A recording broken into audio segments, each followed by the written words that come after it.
Obviously the recent issue with the sort of U.S. Israel versus Iran war and bombings that have been taken on. There's so many different angles, so many different aspects to this that involve the overall West Asian, Central Asian region. And we are very, very honored to be joined on the show to keep diving into this by Obaidullah Baheer, who is a PhD scholar at the New School and also an adjunct lecturer at the American University of Afghanistan. Obaidullah, thank you so much for being with us.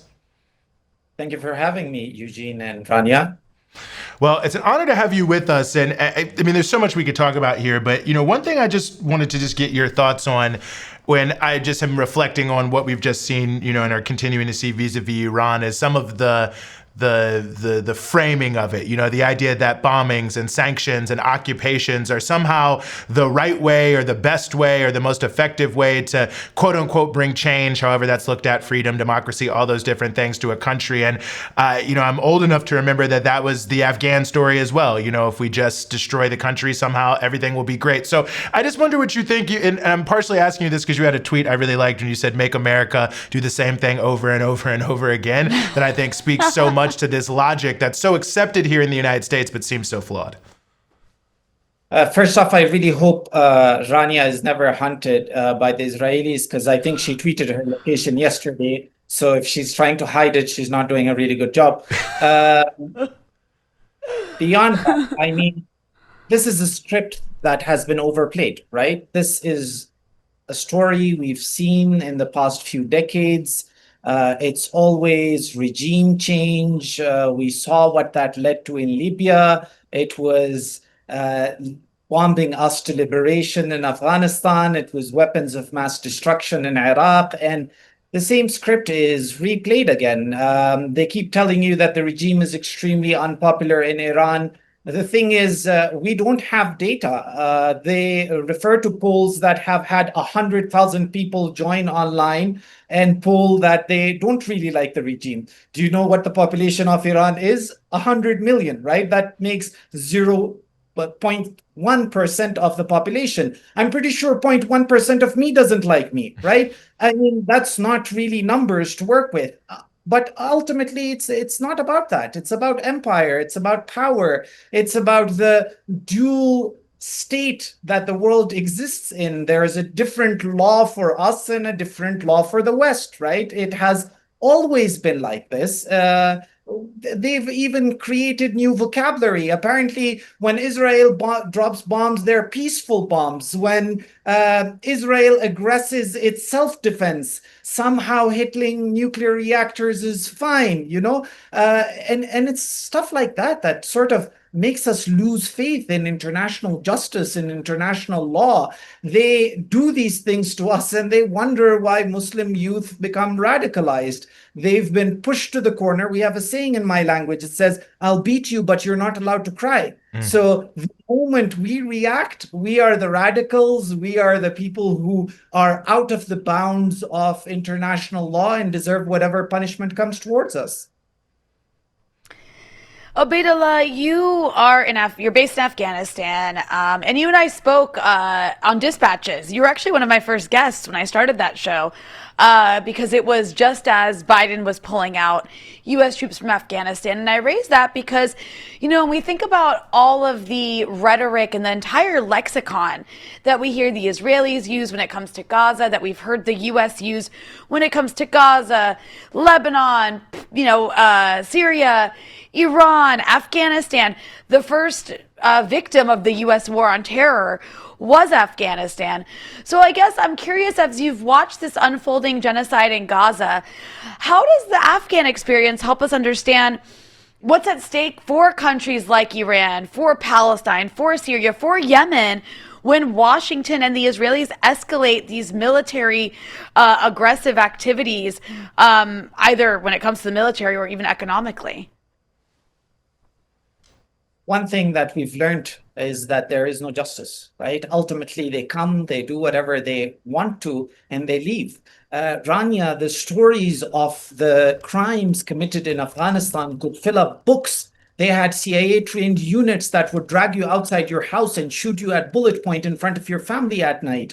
These are documented crimes, the crimes of UK forces, German forces, Australian forces, All of them are out there, and that's not even a fraction. When they're leaving the Abbey Gate bombing at the airport, the US soldiers turn their guns on Afghans and shoot hundreds there. They bombed an innocent family as the last act of retribution before they left, and ultimately admitted that they were innocents. This is a story of 20 years, but then imagine Israel and Palestine, which was a taboo topic. Rania, growing up, I grew up around the consequences of the Palestinian occupation and their displacement. Abdullah Azzam, the leader of the Arab Mujahideen in Afghanistan, who trained bin Laden and took him under his wing, was a Palestinian who was displaced from his home in Palestine. Ultimately, they're the reasons why a lot of these people were radicalized. You saw how viral bin Laden's open letter went after the genocide in Gaza started, just to show you that Muslims were aching from this for a very long time. Unlike the West, we don't see each other as nations. The nation state for us is a very, very new thing. There is an ummah, there is an Islamic community where one side hurts, and ultimately Palestine being a sacred area for Muslims means that this has been a thorn in our sides for decades. And ultimately, we weren't allowed to speak about it, because the moment you were allowed to take courses in liberal studies about displacement, about settler colonialism, but all of that was hushed up and you couldn't name the country where it was actively happening, right? At least the mosques have fallen off. Yes, at a great cost. Yes, at great suffering, but at least we're talking about it. But Rania, it's not enough. I mean, imagine if their skin tones were different. Imagine if they believed in a different religion. The world would have been an outrage. People would have brought their governments down. But somehow the max we see are a few protests. These are democratic countries that have popular politics that can be used to pressurize politicians. However, nothing is changing. The United States continues to arm them. The UK continues to arm them. The European Union keeps patting them on the back. The world saw the Holocaust and said we were never going to allow it to happen again. Why is it now being live streamed as a genocide and the world just watches indifferently? Peter Singer says, if you walked by a pond and saw a drowning child, would you not save their lives? And ultimately, he builds it up to a point where you can see children drowning and dying of hunger. Why don't you help them? Here, there's a live genocide. 100 people a day are dying, innocents, and yet no one bats an eye, and there is no change in policies. I think, and certainly when we look at what happened in Ukraine, I think your point about the skin tone and the eye color is very well taken. And, I want to ask you about a related issue here, and that is, some of the ongoing moves in Congress to cut off I don't even know. They're calling it no tax dollars to terrorists, these different things that are allegedly to prevent money from, going to the Taliban in Afghanistan, but really a form of sanctions as I see it and as I read it. And the impact of this on Afghanistan, because I feel like this is a big part of the conversation that has happened since, as Rania mentioned, Biden has affected this pullout, is this idea that, there should be no aid, there should be almost like a blockade on the country. And then you have sort of the related issues coming from war and sanctions of refugees and neighboring countries. It all feels sort of a piece here. But I was wondering if you could talk about that a bit, because I think in the United States, I think people are just not paying attention to a large degree to what's happening in Afghanistan, but there's still so much grandstanding being done by those in Congress. Look, I'm happy that no one in the United States is talking about Afghanistan. Every time you guys talk about it, problem for us, right? So might just as well ignore us. We'll be in our corner of the world, try to figure stuff out. But ultimately, there is an obsession with foreign messiahs, right? That they have to land, they have to save us. Somehow we're incapable of saving ourselves. That's latent Orientalism. The problem is, it doesn't matter how many buildings I build, you will still, not you, but the West will see us as uncivilized. They will see us as subhuman, which is why our deaths don't matter, which is why there is a hierarchy of death where our numbers really don't mean much. But somehow a war in Ukraine, which we are now desensitized to as Muslims because we see that our deaths don't matter, why should we care about the West's wars, right? But ultimately, the thing about the stopping money going to the Taliban, It's all a farce. These are people whose egos and legacies are associated with Afghanistan, who somehow want to appear like they did not lose the war after 20 years. They'd stopped aid to Afghanistan months ago.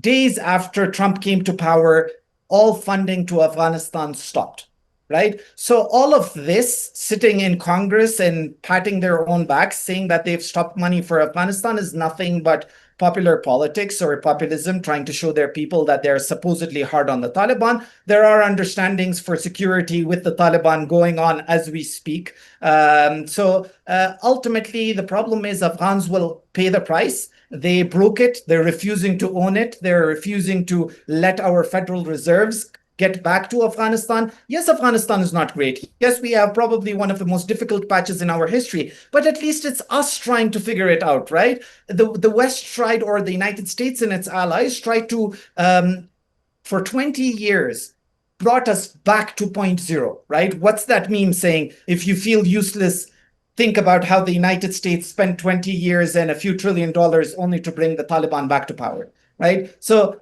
ultimately, we have our fate in our hands. It's not great. We have huge problems with human rights, but we'll build it. The problem is they're choking us. They're making sure that the common person pays the price, right? Lack of aid, economic sanctions, these bring people closer to the regime.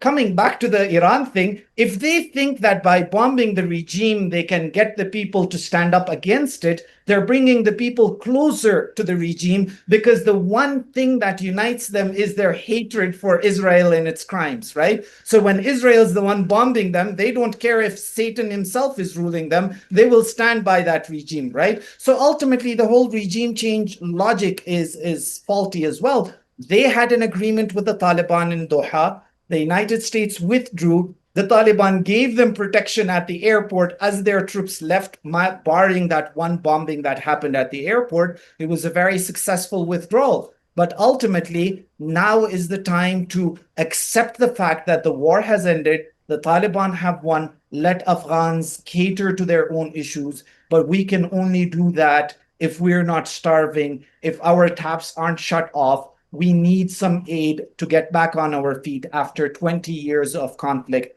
and they're refusing to do that for us, all based on their politics. It truly is monstrous given what the U.S. has done to Afghanistan to continue to strangle it.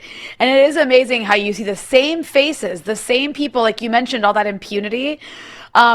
They're always the same ones making the argument that, you can bomb people into loving you.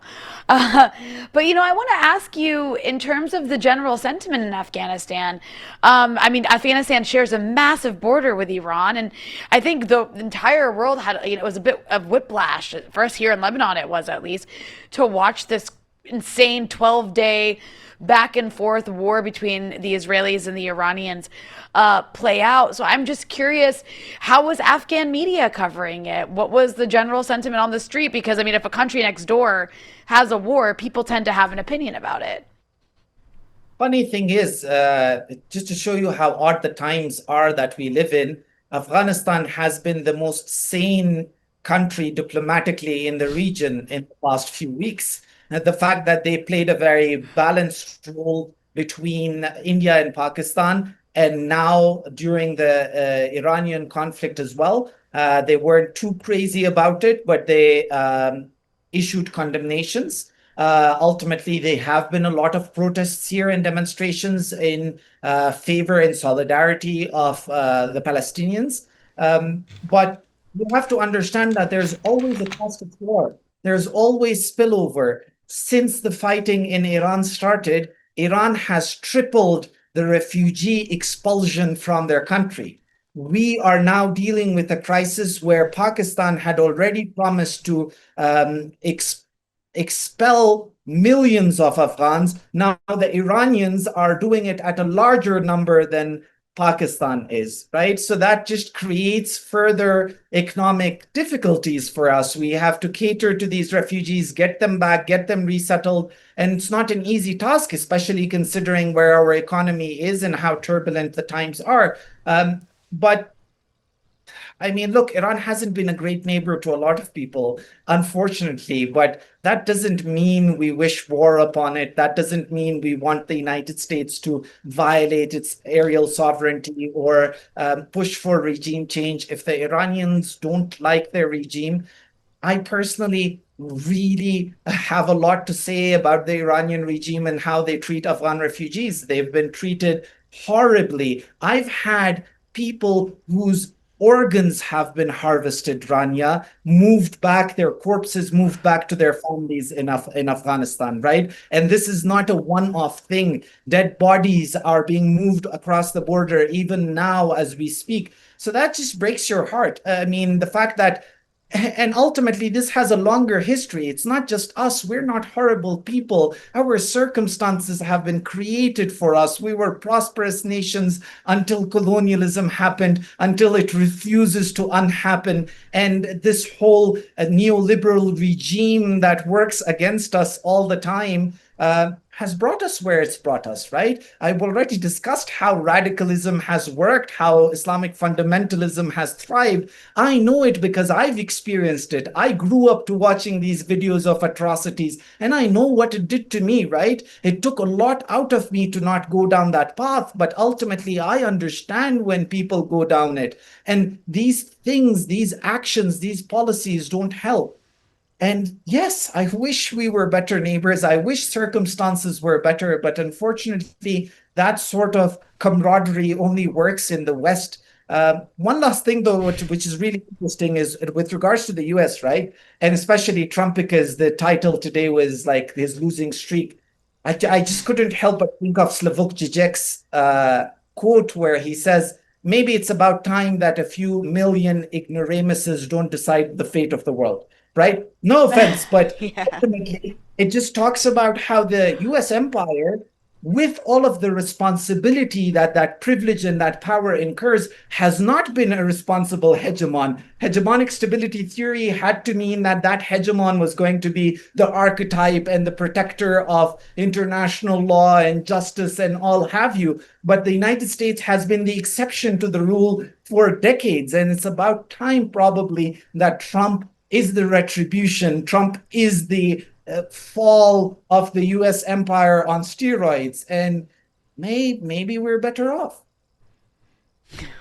Well, look, no offense taken. I'm also asking the same question of how we can get fewer ignoramuses running things on all sides of things.